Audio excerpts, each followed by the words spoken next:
3,000 mga OFW na ang nakauwi sa Pilipinas simula nung nakaraang taon.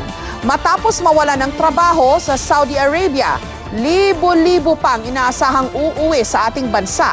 Sabi ng POEA o ng Philippine Overseas Employment Administration, sisikaping mabigyan ng prioridad na ma-hire sa mga trabaho sa Qatar ang mga OFW mula sa Saudi.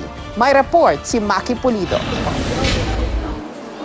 Mula Agosto noong nakaraang taon, 3,000 na sa ating mga kababayan ang naiuwi ng Pilipinas matapos mawalan ng trabaho sa Saudi Arabia. Ayon sa OWA, aabot pa sa 3,000 ang naghihintay ng repatriation. Kaninang umaga, nakauwi ang ika-22 batch ng mga repatriated OFW mula Saudi. Isa si Rodrigo de Caymat sa nabigyan ng exit visa nang magbigay ng amnesty ang Saudi.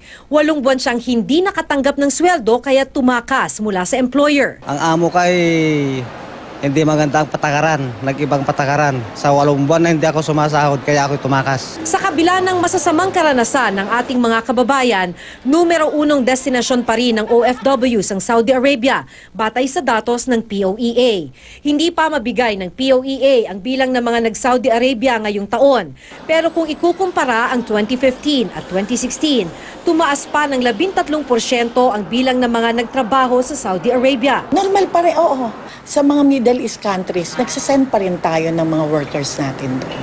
Wala naman na-stop. Mga skilled workers, laborers. Si Alberto Teves nga, pabalik na ng Saudi kung saan 12 taon na siyang nagtatrabaho bilang driver. Sa mga malalaking kumpanya, talagang karamihan, halos karamihan, madami nga mga kakilala ko, halos mga kumpanya talagang nagsasara.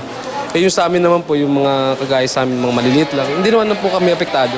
Ang mga nabigo sa Saudi at na-repatriate pabalik ng Pilipinas, may pagkakataon pang makapag-abroad kung gugustuhin. 140,000 ang job order sa ngayon sa Qatar, inaasahang 30,000 dito mapupunta sa mga Pinoy.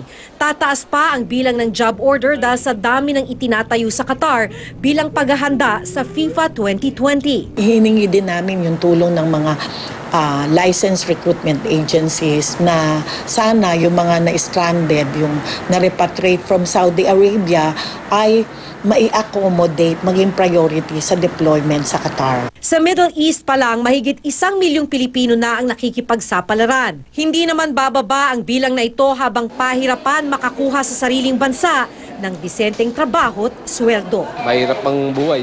Talaga nagsasakripisyo na lang para kung hindi ka naman babalik, ma'am, wala eh.